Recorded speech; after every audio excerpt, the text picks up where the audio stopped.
loneliness epidemic is the buzzword of the year. Because let's be real, everyone feels like they're floating in one void or the other. So when headlines claim that there's a Gen Z Christian revival, for some it triggers the sense of relief. Like the kids finally found a social glue again.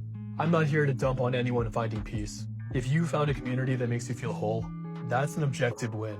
Sociology 101, shout out to Émile Durkheim, tells us that the sacred acts as a mirror that society holds up to itself to feel unified. Durkheim argued, rituals create collective effervescence, that high you get when you realize that you're part of something larger than yourself. Musicians get it too. Some argue it's a fundamental human need. But here's where the vibes turn into bad juju. Follow the money, and this revival looks less like an organic awakening and more like a massive PR spend. Our favorite villains, organizations like Turning Point USA and the Heritage Foundation, backed by billionaire oil tycoons like the Wilkes brothers, are obsessed with this narrative. Their manufacturing trends using narrow stats like the Barna survey, showing Gen Z churchgoers attending 1.9 weekends a month, compared to millennials at 1.8. That's a 0.1% difference. It's not a surge.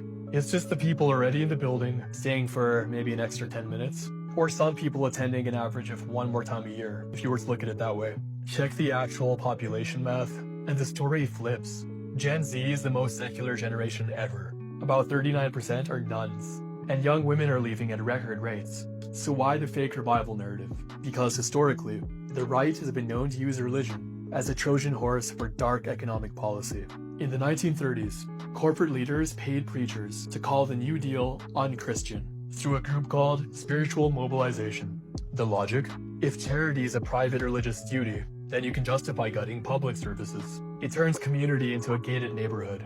Now, in 2026, they're kind of doing it again. These think tanks want to co-opt our desire for connection and funnel it into a version of Christian nationalism that, coincidentally, hates taxes and loves deregulation. But you, my fine viewer, you don't have to buy their subscription package. That collective effervescence that we talked about earlier, it belongs to us. You can find it in a local garden, a strike line, a DIY music scene, or a church, or other type of spiritual or communal service that actually practices love thy neighbor without a billionaire's board of directors. Don't let them monetize your loneliness. Find your glue.